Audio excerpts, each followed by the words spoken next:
doctores Guayón, quiero daros la bienvenida a este webinar sobre abordaje del estreñimiento funcional desde la atención primaria. Lo primero, quería agradecer a la doctora Camino Díaz que ha aceptado compartir sus conocimientos y su experiencia en la microbiota y en el manejo de los probióticos. La doctora Díaz es especialista en medicina de familia y en medicina integrativa. Además, es experta en microbioma y en nutrición.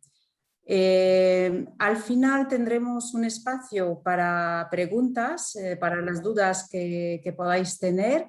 Y os invitamos, mientras la doctora Díaz expone su presentación, podéis enviar vuestras dudas y preguntas a través del chat. Sin más, dejo ya la palabra a la doctora Díaz y estoy segurísima que será de muchísimo interés todo lo que va a compartir con nosotros. Muchas gracias, Sylvain. Bueno, estoy encantada de estar hoy aquí con vosotros y bueno, quiero agradecer a Sylvain, Eva y al equipo de Barón en general por haber contado hoy conmigo para estar aquí con vosotros y poder ayudar a dar otra perspectiva desde nuestra práctica clínica de atención primaria a un tema tan frecuente y tan poco actualizado en las últimas décadas como es el estreñimiento, tanto a nivel de diagnóstico como de tratamiento. Creo que seguimos haciendo y proporcionando la misma información desde hace un montón de tiempo y esto tiene que cambiar. Así que bueno, intentaré resumir todas las diapositivas donde quiero dar un montón de información muy interesante lo más posible para que haya tiempo suficiente para dudas, que estoy segura que tendréis un montón, puesto que este tema de los probióticos cada vez está más en auge y cada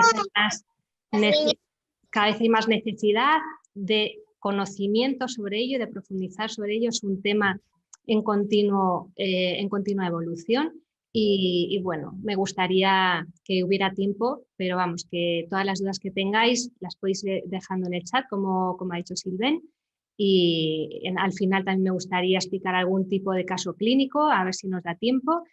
Y nada, yo he pasado consulta de atención primaria durante muchos años, lo que pasa es que hace un tiempo pues decidí dejar el sistema público más que nada para tener más tiempo de dedicación a mis pacientes, para poder profundizar sobre la raíz del problema, porque pensé que es ahí donde de verdad iba a encontrar una solución a largo plazo, no simplemente para poner un parche y seguir cronificando las patologías que tanto nos cuesta dar altas o terminar de eliminar ese tipo de síntomas y patologías en nuestros pacientes. Así que, bueno, supongo que vosotros también, muchos de vosotros estáis en la misma situación, así que espero que os sirva mi presentación.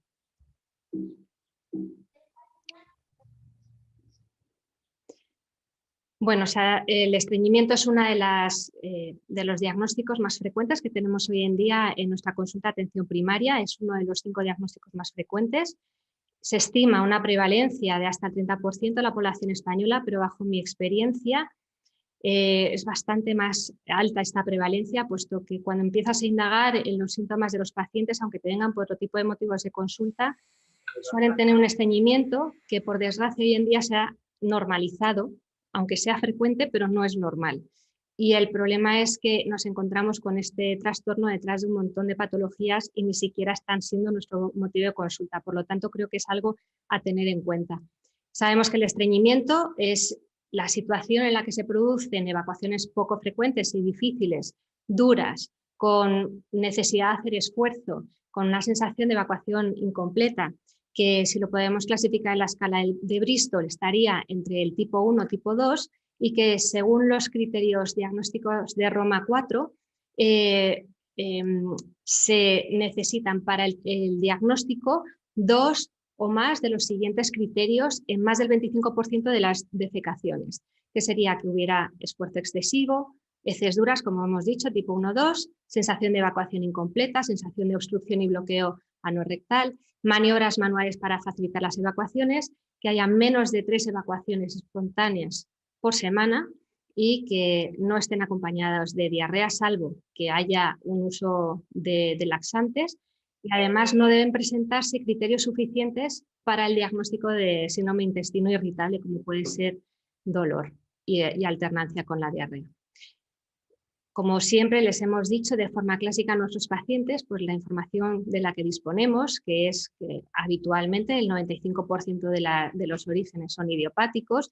Siempre les decimos, bueno, pues que puede ser constitucional, incluso hereditario, que tiene mucho que ver con sus hábitos de vida, que puede tener principalmente que ver con una menor ingesta de fibra o de beber líquidos, y que salvo en algunas situaciones que haya causas orgánicas, como pues para eso vienen los pacientes y para eso principalmente tenemos que descartar que no haya una organicidad, algo importante, pero que se da en menos del 5% de los casos, pues nuestras pautas de forma clásica siempre han sido las de cambiar las medidas higiénico-dietéticas y la opción de laxantes, que luego los pacientes abusan de ellos porque no estamos resolviendo el problema origen.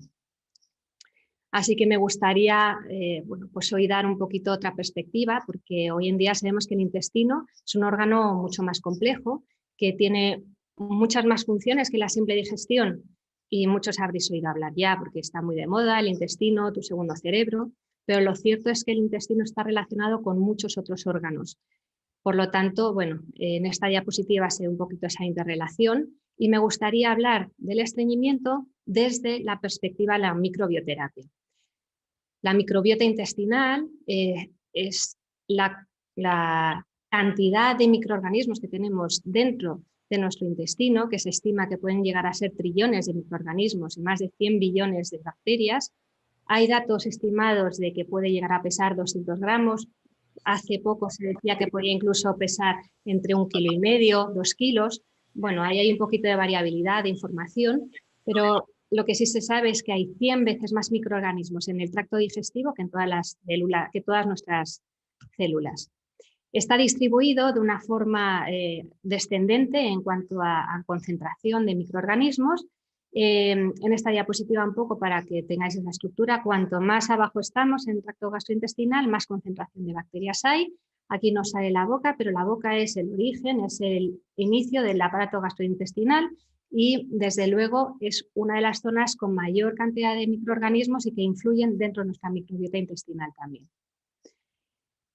Nuestra microbiota intestinal, para los que todavía no sepáis de ello, os voy a hacer una pequeña introducción, cómo está distribuida dentro de nuestro intestino. Está albergada dentro de una capa de moco. Nuestro intestino es unicelular, como sabéis, es una sola capa de enterocitos que están unidos y con sus vellosidades, sobre las cuales hay 2 capas de moco.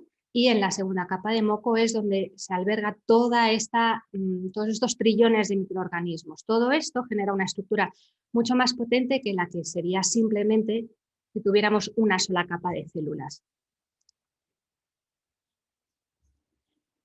Las funciones de la microbiota se pueden dividir en varias. A mí me gusta siempre hablarles a mis pacientes de 3 funciones principales, que están aquí resumidas, que son la función metabólica, la defensiva y la muconutritiva. Luego es verdad que cada vez se sabe más y cada vez hay más conocimiento sobre otro tipo de funciones, pero principalmente es la función metabólica, nutricional, que ya conocemos, que nos ayuda a la fabricación de ciertas vitaminas, como la vitamina K o ciertas vitaminas del grupo B.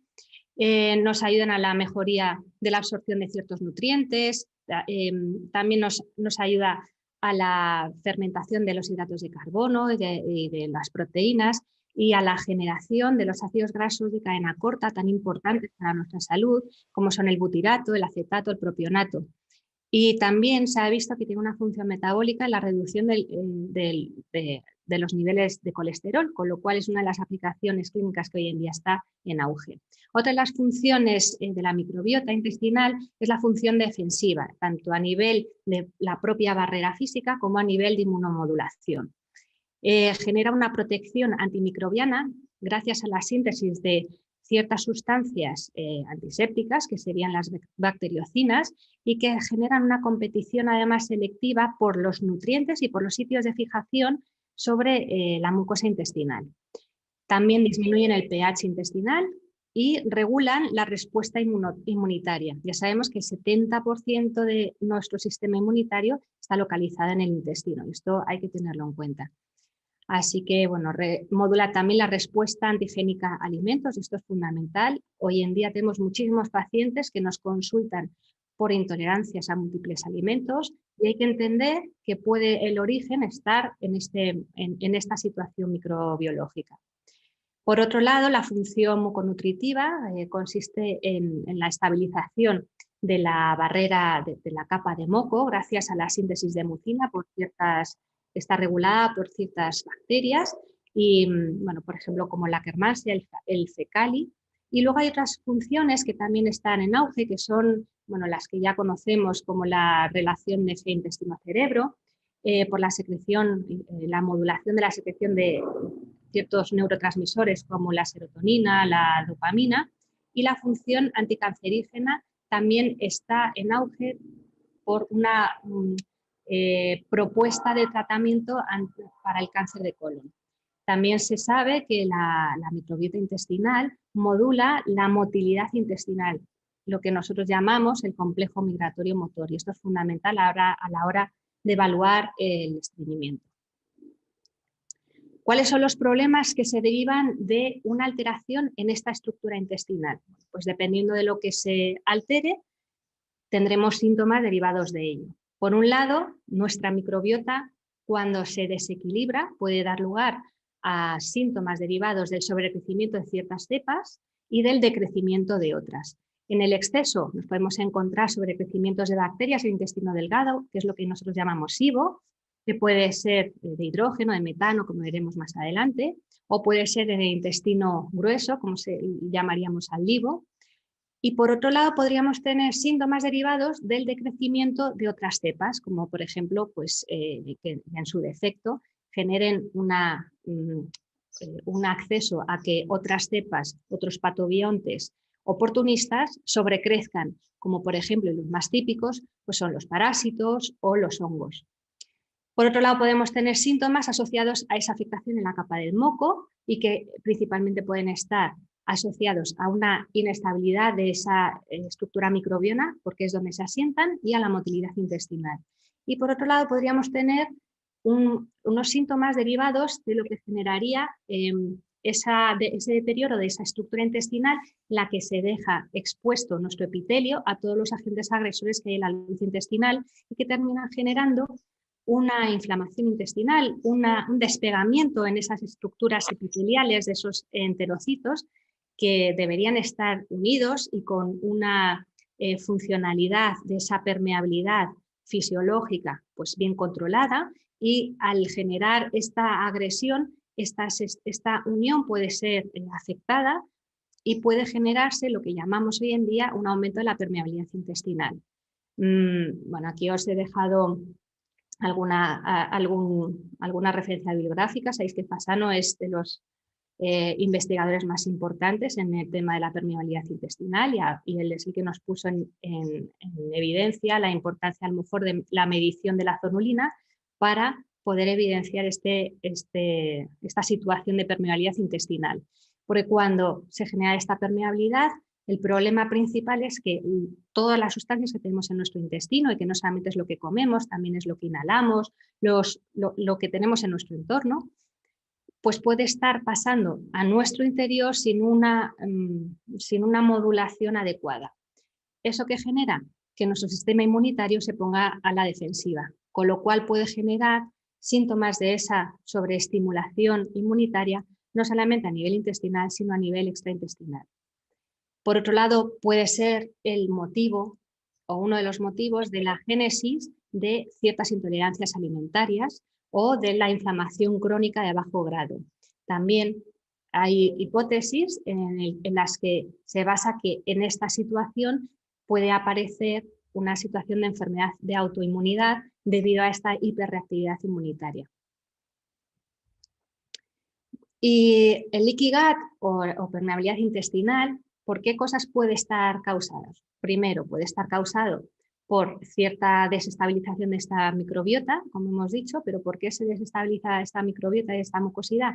Pues principalmente por lo que tenemos en el intestino, que pueden ser fármacos, pueden ser hormonas, ciertos ciertos tóxicos que también con los que estamos en contacto, como pueden ser el tabaco, el alcohol, todo tipo de drogas. Hoy en día estamos en una situación bastante excepcional en la historia de la humanidad, porque la exposición a químicos ambientales crece de forma exponencial cada año, y es algo a lo que el organismo no está acostumbrado, y estamos hiperestimulados con esa cantidad de tóxicos, generándose una acumulación, por eso se le llama el efecto cóctel de los tóxicos ambientales, porque no solamente los tenemos en el tabaco, por ejemplo, sino que también los podemos tomar a través de la alimentación, o los tóxicos laborales, o del propio mobiliario en el que estamos, porque suelta formaldehídos con el calor, o incluso de nuestros hobbies. Hay muchas personas que se dedican pues a la fotografía, o antes con el revelado, o se pueden dedicar a temas de bricolaje o de rehabilitación de muebles con muchos productos químicos que no saben que pueden ser tan agresivos. Hay muchas de estas sustancias que generan alteraciones y disrupción hormonal, son los xenobióticos, y hay un montón de aditivos, agroquímicos, pesticidas que introducimos en nuestro entorno y que generan ese efecto cóctel y que pueden tener ese impacto en nuestra microbiota, en nuestra permeabilidad intestinal.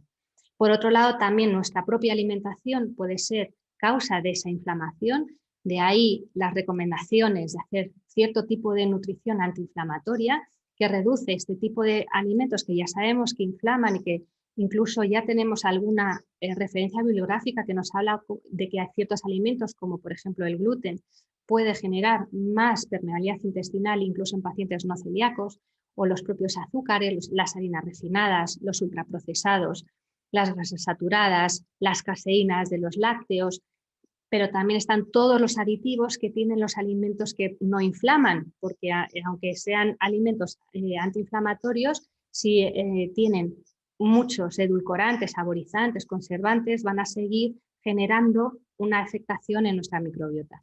Luego también ciertas infecciones de microorganismos, desde parásitos, una salmonelosis, o esa disrupción, ese desequilibrio de nuestra microbiota en la que sobrecrecen bacterias, hongos o parásitos, también puede ayudar a generar más permeabilidad intestinal. Vale, a ver si puedo pasar la diapositiva.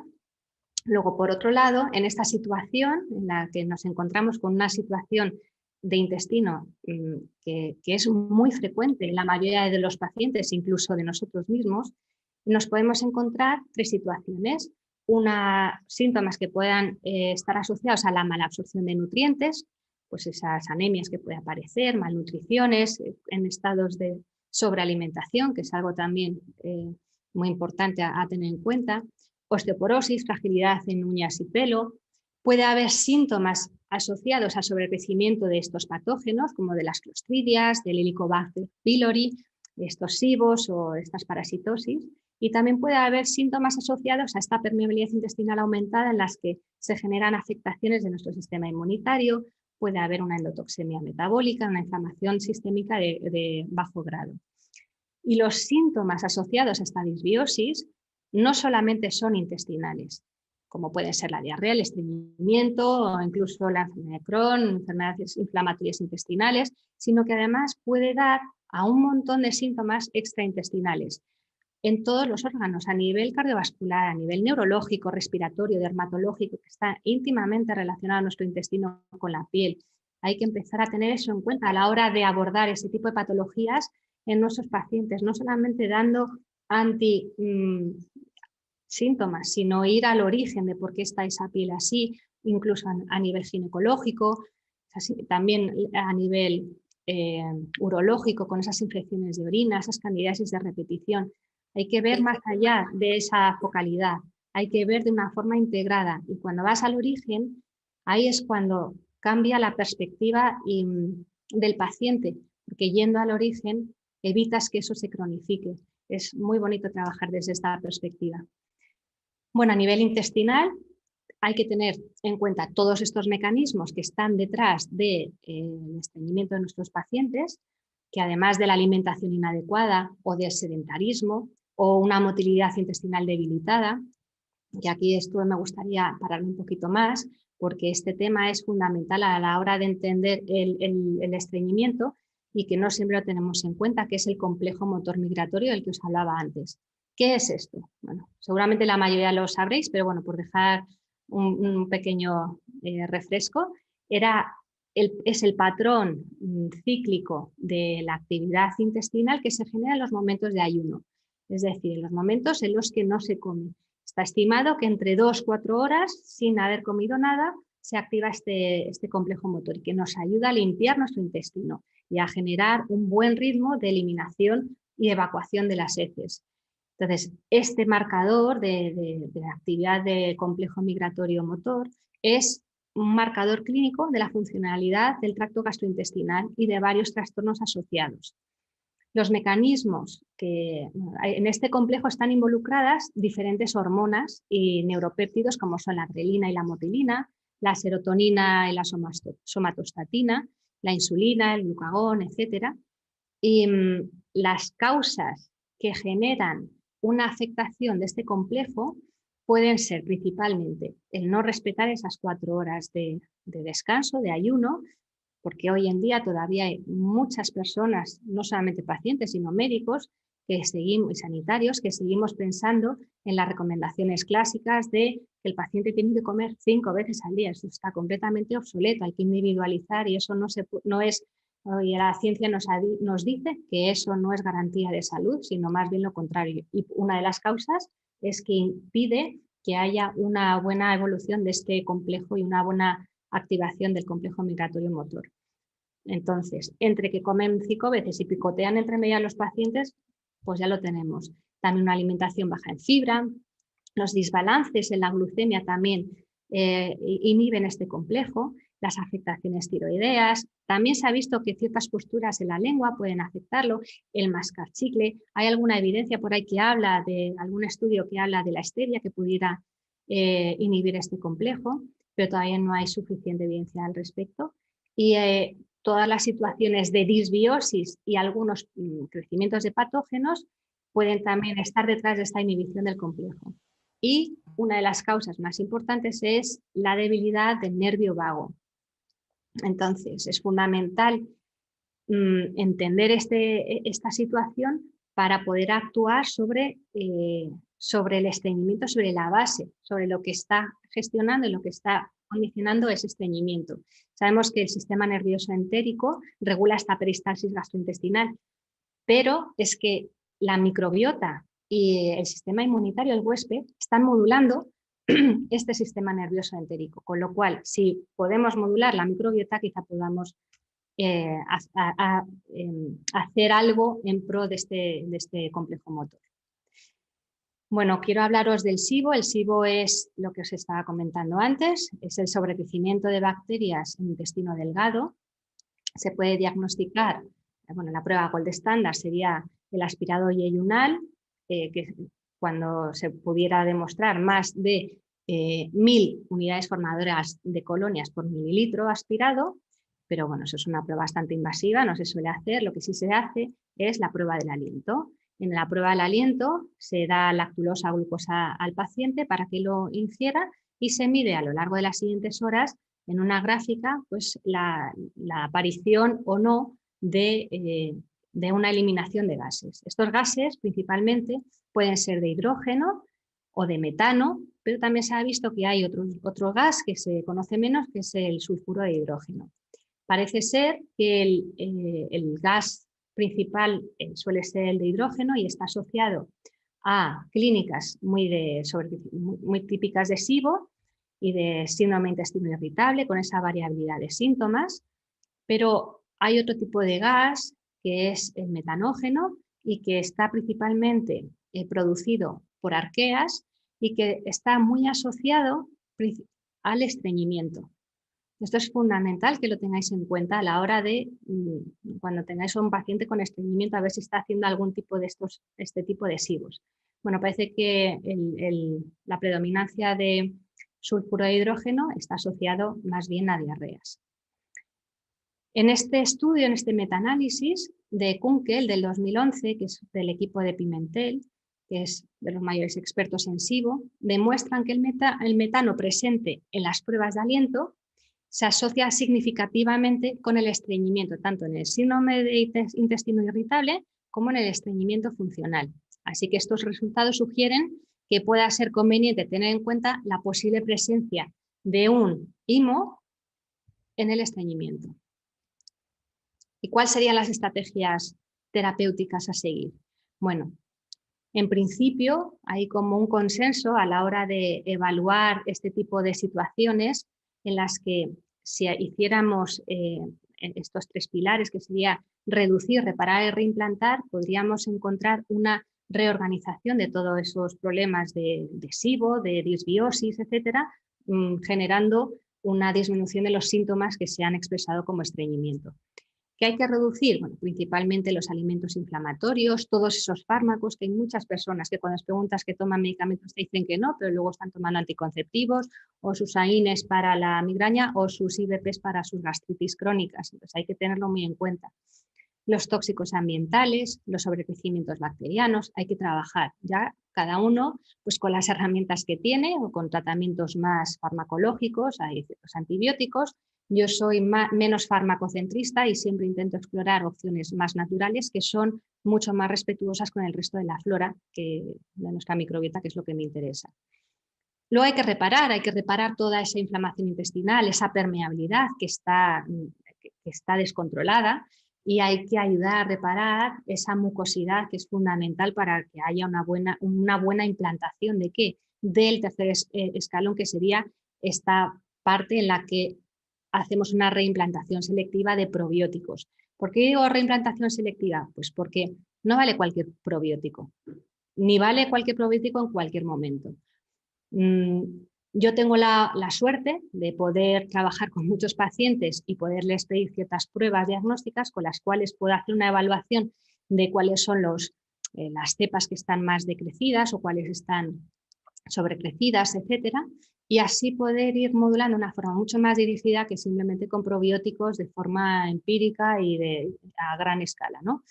Pero es verdad que no todo el mundo tiene esa posibilidad, tanto los pacientes como otros médicos. Pero, ¿qué es lo que podríamos hacer estando en la situación de atención primaria, que sabemos que más de 6 minutos por paciente no nos podemos prácticamente permitir en ningún momento?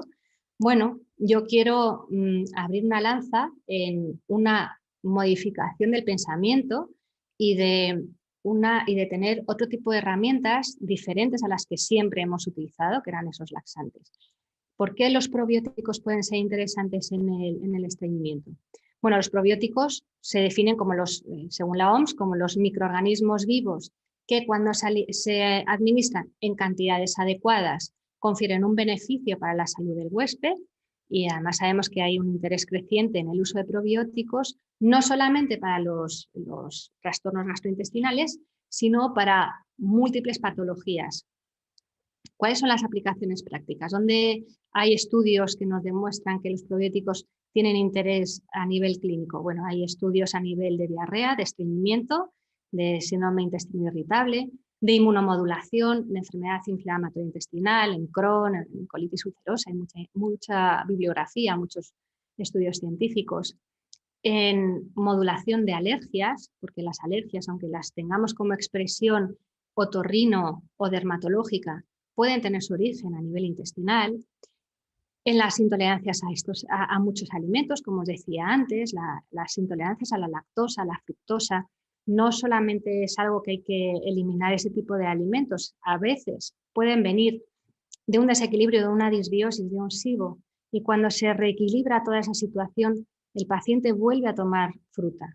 Yo eso lo veo en mi consulta, entonces hay más que simplemente la eliminación de ciertos productos o de ciertos alimentos cuando hay ese tipo de intolerancias, que es trabajar con nuestra microbiota. También hay aplicaciones, como os he dicho al principio, en cuanto al metabolismo de los lípidos, es una de las, ahora hay como más auge en toda esta propuesta de terapias, y bueno, también en la disponibilidad de vitaminas, oligoelementos y otros nutrientes. En este estudio, bueno, de Becali del 2007, se ve cómo la microbiota está relacionada con el estreñimiento, ya que influye en la peristalsis del colon. y por lo tanto se sugiere que el desequilibrio entre la microbiota del colon desempeña un papel fundamental en enfermedades gastrointestinales, entre otras el estreñimiento, y que la ingesta o la propuesta de tratamiento con bifidobacterias y lactobacilos se ha visto que producen ciertos ácidos grasos de cadena corta y generan una disminución del pH que mejora la peristalsis del colon y el tiempo de tránsito intestinal, con lo cual es muy interesante como herramienta terapéutica. También hay estudios como estos, os he puesto un montón de estudios porque la verdad es que creo que esto es interesante como médicos que somos, saber que hay un apoyo científico detrás, no solamente es experiencia clínica. Entonces, bueno, en esta diapositiva os quería dejar un par de referencias bibliográficas del 2017 del equipo de Zhang y de Scheuer del 2010, en el que se ven en estos estudios pues, que grupos de pacientes tratados con probióticos mejoran su SIBO más que incluso en los pacientes, no solamente los que no se toman probióticos, sino, como por ejemplo dice Scheuer, en los que puede haber incluso una mejoría o una mayor efectividad que con el uso de metronidazol, que es uno de los tratamientos que se pueden utilizar para el SIBO. Esto me parece interesantísimo.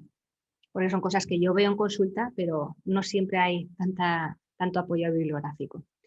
Bueno, a pesar de que tenemos muchas cepas bacterianas, es verdad que todavía estamos en los inicios de la metagenómica y bueno, pues todo esto está en auge y en los próximos años supongo que cada vez sabremos más, pero bueno, igual que tenemos un montón de probióticos en el mercado, sí que hay mucha bibliografía en muchas aplicaciones clínicas.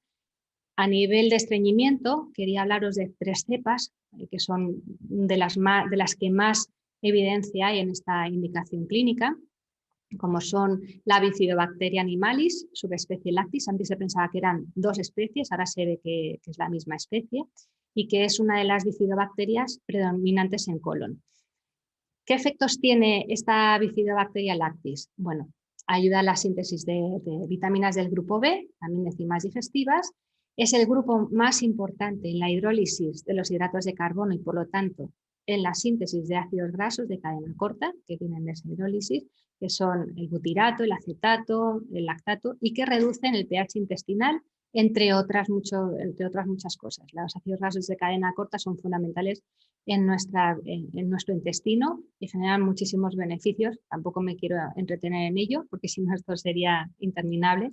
Pero bueno, estas cepas tienen un efecto antibacteriano también gracias a esa secreción de bacteriocinas o sustancias antibióticas naturales. Por lo tanto, es una de las cepas más indicadas a nivel de estreñimiento y de regulación del tránsito intestinal, también de esa hinchazón que va habitualmente asociada y de esas molestias abdominales.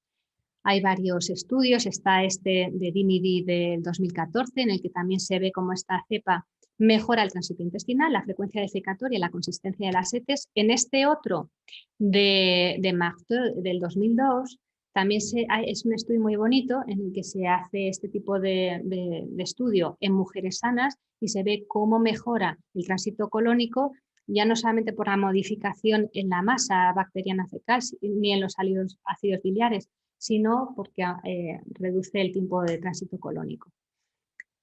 En este otro de Waller del 2011 también se ve cómo se realiza este estudio para evaluar el potencial efecto en el tránsito intestinal y lo mismo, esta bacteria parece que tiene unos efectos muy positivos en la disminución del tiempo de tránsito intestinal y en el aumento de los movimientos intestinales y también en la flatulencia.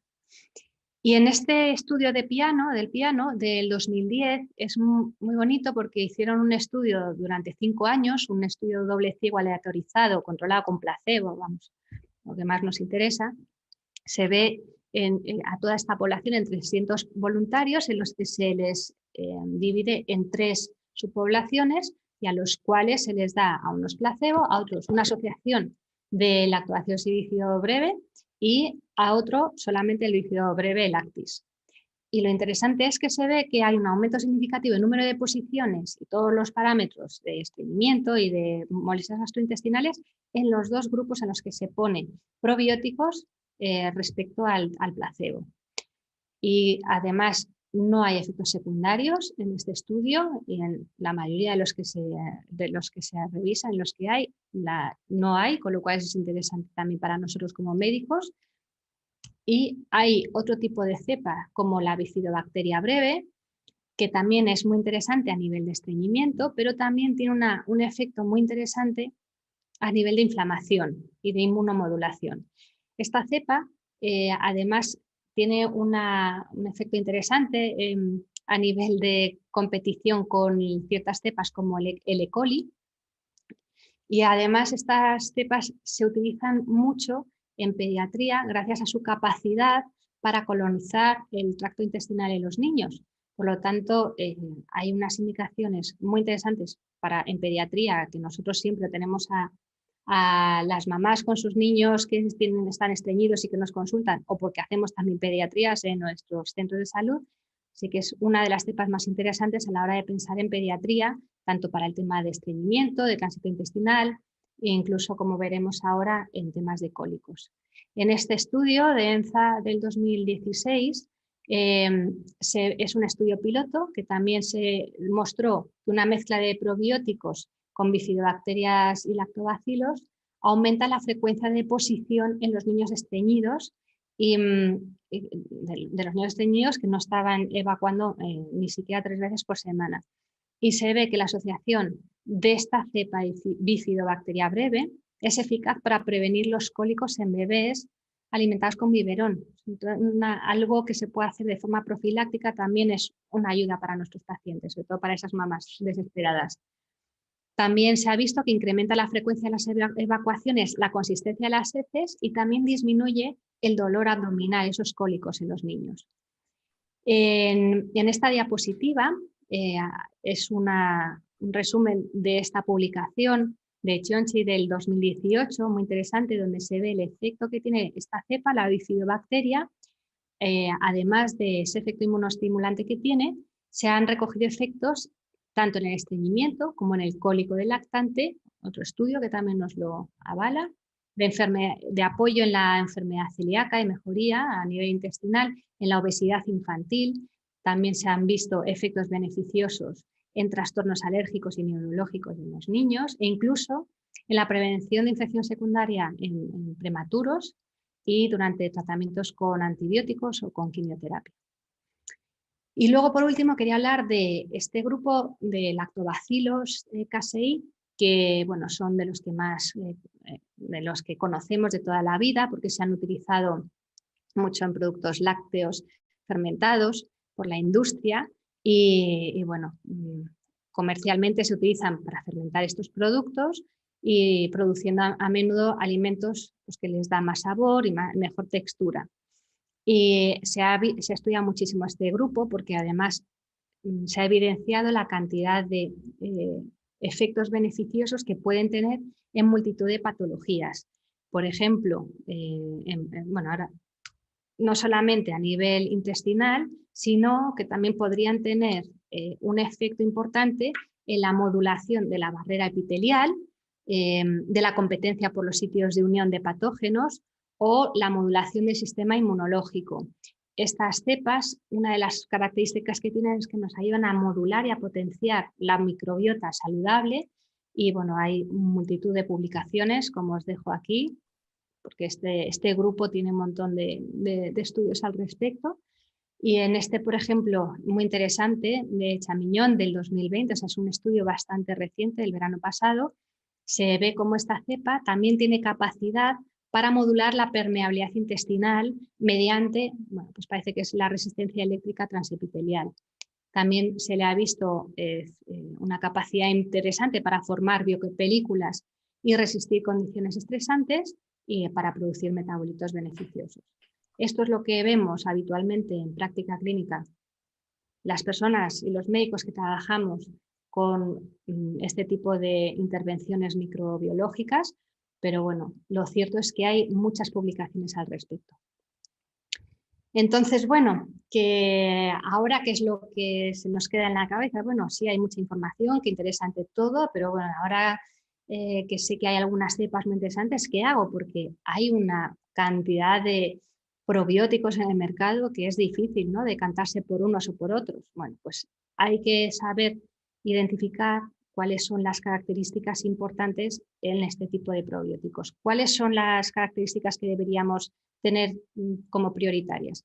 Bueno, pues que tengan una procedencia humana, porque se van a implantar mejor, que sean seguros, que tengan un etiquetado con el género, la especie y el nombre de la cepa para saber exactamente lo que estamos dando, que tengan una funcionalidad de adherencia, con capacidad de adherencia al moco y a las células epiteliales, y que tengan también capacidad de reducir la adhesión de la flora competitiva y por la actividad antimicrobiana que tienen también. Y además es importante mirar que tengan concentraciones suficientes en unidades formadoras de colonias para que sean viables a lo largo del tránsito gastrointestinal. ¿Por qué? Porque durante la ingesta pueden morir muchos probióticos debido a nuestra acidez y al pH que tienen muchos adultos. ¿Qué es lo de la microencapsulación? Bueno, brevemente os cuento, es una forma de englobar a los probióticos, de protegerlos, y esto se ha visto que multiplica hasta por 5 la tasa de supervivencia y la capacidad de colonización. En los estudios que hay se ve que las que no están recubiertas pues pueden tener entre un 15 y un 25% de supervivencia, y las que están microencapsuladas pues hasta el 90% pueden llegar a sobrevivir, con lo cual es importante, no vale cualquier probiótico. Y la patente allergen free, que bueno, es una forma de asegurarnos que no va a haber ningún tipo de interferencia con pacientes que tengan problemas de intolerancias o de alergias, y estos productos están excluidos, con lo cual no podemos estar tranquilos. Son certificados, están bien seguros para los pacientes que tienen cualquier tipo de alergia, incluido el gluten, incluido los crustáceos o los huevos, el pescado, hay que tenerlo en cuenta, muchos cereales. Y bueno, no sé cómo vamos de hora, creo que vamos bien, ¿verdad?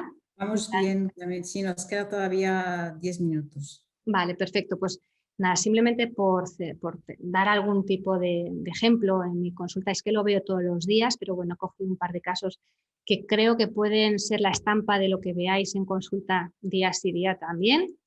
En este caso, por ejemplo, una mujer de 38 años que consulta por estreñimiento caprino, pues el Bristol 1, todo bolitas, y que bueno, que gracias a los laxantes, pues que lleva con los laxantes prácticamente toda la vida, y que gracias a ello pues consigue ir 2 o 3 veces a la semana, pero que ahora está con muchísima hinchazón abdominal, que además son gases muy olorosos, que también tiene mucha litosis y tiene mucho dolor epigástrico.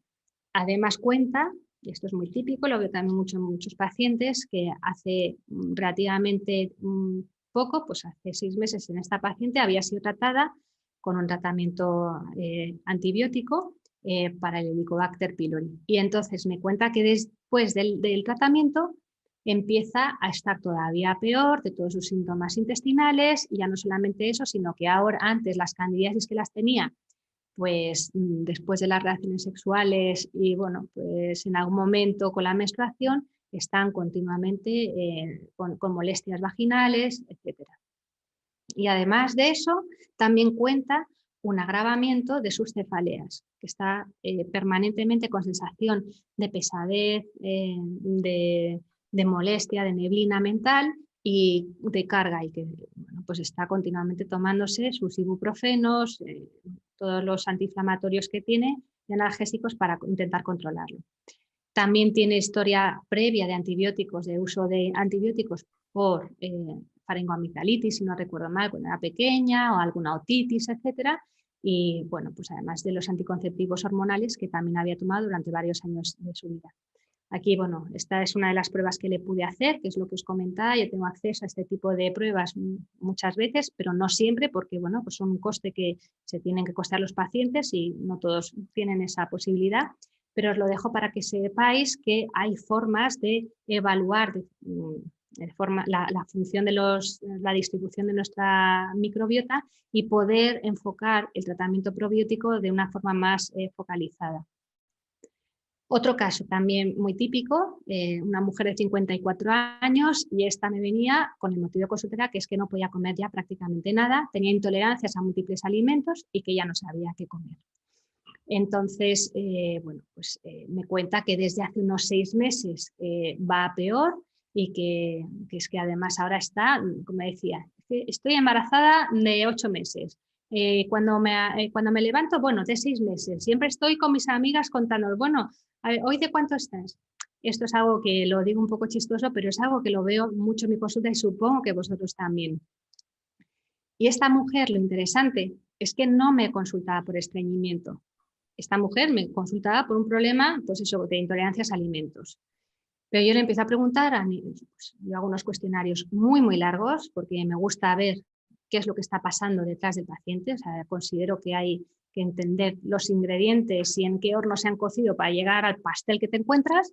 Y entonces hago unos cuestionarios muy largos en los que investigo todo y ahí le pregunto, entre otras cosas, por su ritmo intestinal y me cuenta, bueno, estreñimiento, sí, claro, bueno, de toda la vida. O sea, lo tenía normalizado. Esta mujer, pues no nos va a consultar por estreñimiento porque piensa que es normal. A ella se le ha educado en que, bueno, pues eso pues puede ser normal por las menstruaciones, pues porque la mujer, porque tal, no es normal. Lo que es frecuente.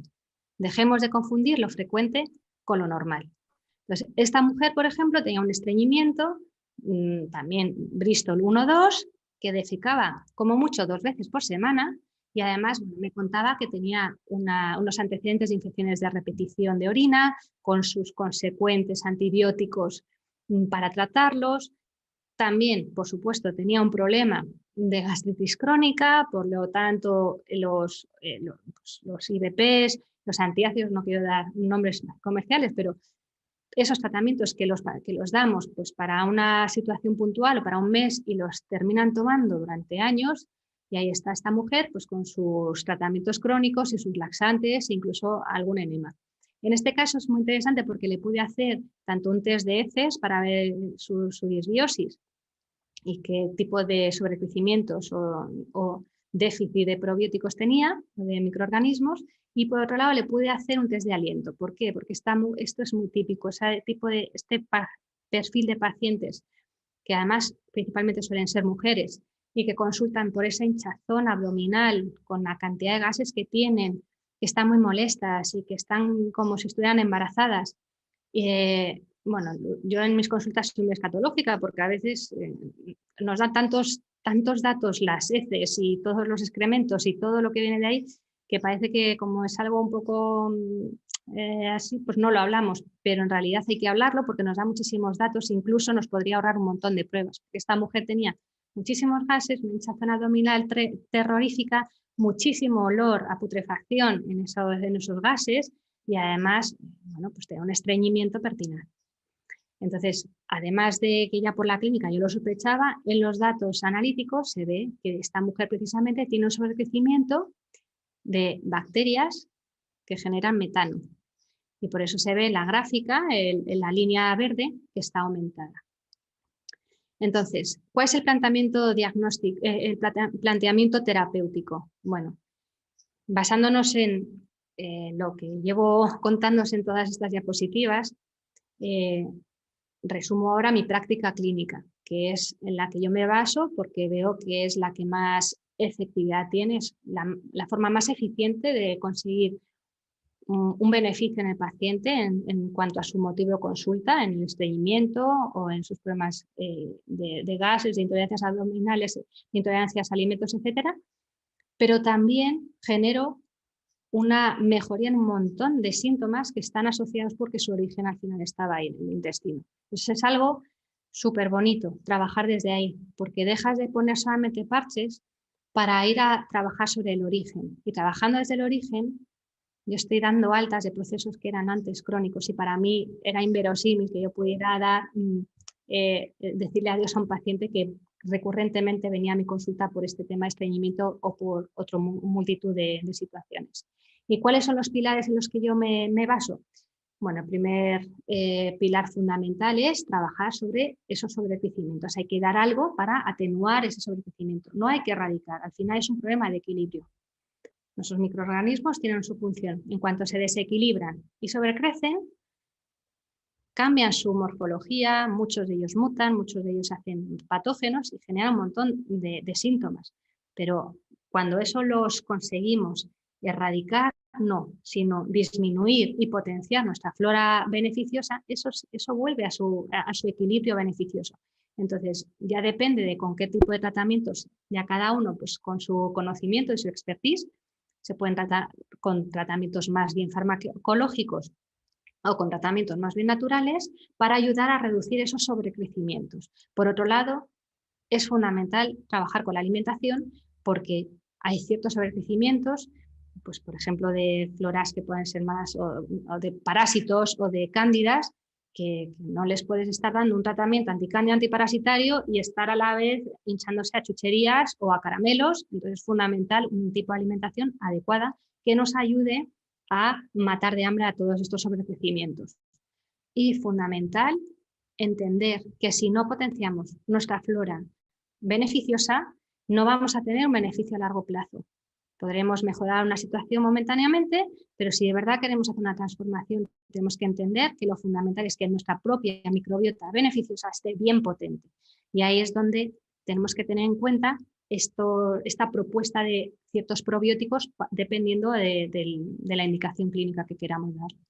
Entonces, mi experiencia clínica así de forma general es que los pacientes que me vienen por estreñimiento, en cuanto les hago este tipo de abordaje, en un mes, 2 meses como mucho, no deja de tener estreñimiento. Un estreñimiento que tenían toda la vida. Y no solamente es el tema del estreñimiento, sino que además, como os pongo en la diapositiva, es que desaparecen multitud de síntomas, como esa hinchazón abdominal o esas migrañas, o esos problemas respiratorios, dermatológicos. Y la verdad es que es muy satisfactorio tanto para el paciente como para mí. Así que nada, yo creo que nos da tiempo a hacer algún tipo de preguntas si tenéis y espero que os ayude para que la próxima vez que veáis un paciente en consulta con estreñimiento, pues sepáis qué poder hacer. Muchísimas gracias, Camino, por tu excelente presentación y yo creo que bueno, ha sido una fuente de conocimiento, tanto tu experiencia personal como el nivel científico que has aportado. Sí, tenemos ya algunas preguntas. Bueno, la primera es sobre si se ha investigado o se conoce alguna relación de la microbiota o el microbioma con la COVID-19 en relación con una mejor evolución o menor ingresos o menos tiempo de ingresos. Si se ha investigado este tema, la relación entre COVID y gravedad, digamos, en gravedad del COVID y la microbiota. Bueno, sí que hay estudios al respecto, porque de hecho ha habido publicaciones recientemente, pero no las conozco como para poder hablar sobre COVID y microbiota. Lo que sí os puedo comentar es mi experiencia en pacientes long COVID, que tengo varios pacientes, por desgracia, con mucha sintomatología después de meses de haber padecido el estado agudo de COVID, con muchísima disautonomía y con muchos problemas de astenias severísimas. Y todos mis pacientes, es experiencia clínica solamente con este tipo de pacientes, pero es mi experiencia. Todos tienen un problema de disbiosis y de permeabilidad intestinal importantísima. Y bajo mi criterio, mi conocimiento, esa disbiosis, ese aumento de la permeabilidad intestinal, esa inflamación sistémica que se produce, ese desequilibrio que tienes, eso es base, bajo son hipótesis mías, pero creo que ahí está la justificación de que se produzca esa afectación inmunológica como para generar un long COVID. Estoy convencida de que van por ahí los tiros, pero no tengo suficiente información ni tampoco apoyo bibliográfico como para daros. Tenemos otra pregunta. En cuanto a cepas, ¿qué es mejor, variedad de cepas o cantidad de colonias? Depende de lo que quieras tratar.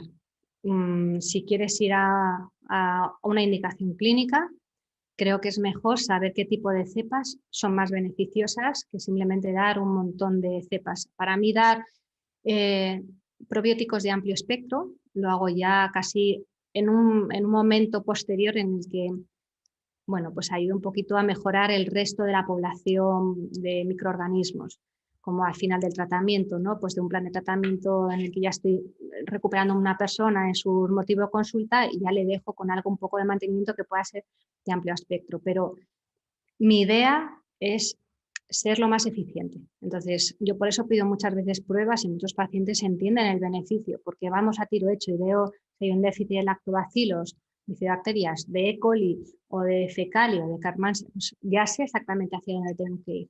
Entonces, esa es mi experiencia.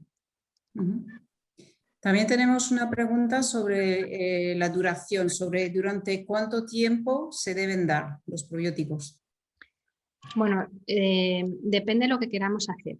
Es decir, yo ahí es que trabajo de una forma muy global y yendo al origen. Entonces, sabemos que por los estudios que os he mostrado tenemos evidencia suficiente como para saber que para una indicación específica, como puede ser el cólico del lactante o como por ejemplo el estreñimiento funcional, hay ciertas cepas que por sí mismas, per se, mejoran el tiempo de tránsito intestinal, peristaltismo, etc. Entonces se puede hacer de forma específica, mirando hacia ahí y trabajándolo.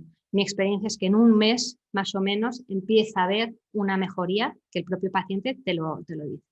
Ahora, si hay esa mejoría, ¿nos vamos a conformar con ello? Es que yo no creo que esto sea simplemente poner otro parche más. Y ahí es donde difiero de muchas propuestas de tratamiento que hemos estado haciendo. Yo la primera, durante mucho tiempo, de quitar un síntoma y ya está. El síntoma nos está expresando que hay un problema de desequilibrio. Si ese paciente, después de un ciclo de 1 o 2 meses de probióticos indicados para ese estreñimiento, mejora, probablemente es porque tenga un déficit de esos microorganismos. Por desgracia, con 1 o 2 meses, no vamos a reestructurar nuestra microbiota. Ojalá. Lo que sí tenemos que tener en cuenta es que si con eso ha mejorado el paciente y empezamos a hacerle ya cambios en los hábitos de vida, en su alimentación, en el control ambiental, en el sedentarismo, probablemente su propio cuerpo empieza a generar un equilibrio en el que potencie ese tipo de flora intestinal porque el cuerpo es muy sabio.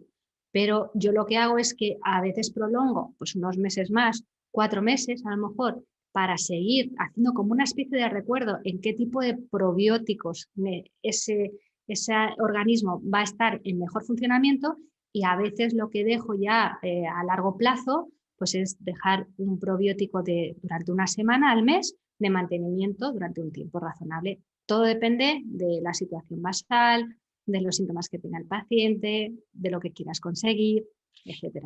Creo que desde atención primaria tener una opción de probióticos en vez del típico laxante toda la vida puede cambiar vuestra perspectiva y el feedback que os den los pacientes, porque empiece a haber otro tipo de modulación en todo su organismo, y creo que es muy interesante. Y ya, pues ahí al final es un poquito con la experiencia ver cuánto tiempo necesitas. Tenemos otra pregunta de una doctora que nos comenta que últimamente ve muchos pacientes con excesiva orofagia e hinchazón abdominal, y qué probióticos aconsejarías sin estreñimiento, si no hubiera estreñimiento. Para la aerofagia, este mismo tipo de cepas son buenas también para la hinchazón y para los gases. ¿Por qué? Porque son cepas que están ayudando con el SIBO. El SIBO es ese tipo de inflamación, de hinchazón, de gases. Así que luego hay que ver qué es lo que hay detrás. Si es más por un sobrecrecimiento de metano, o sea, de arqueas, o si son más de las otras. Pero este tipo de cepas de las que os he hablado, bifidobacterias, lactobacilos, son de las más interesantes a la hora de trabajar la aerofagia y las flatulencias. En patologías crónicas con un SIBO importante, antes de los probióticos, ¿recomendarías limpiezas intestinales y de colonias? ¿Cómo se haría? ¿Cómo lo harías? ¿Limpieza intestinal de colonias o de colon? Creo que me estás... Bueno, y de colon, limpieza intestinal y colon, me imagino.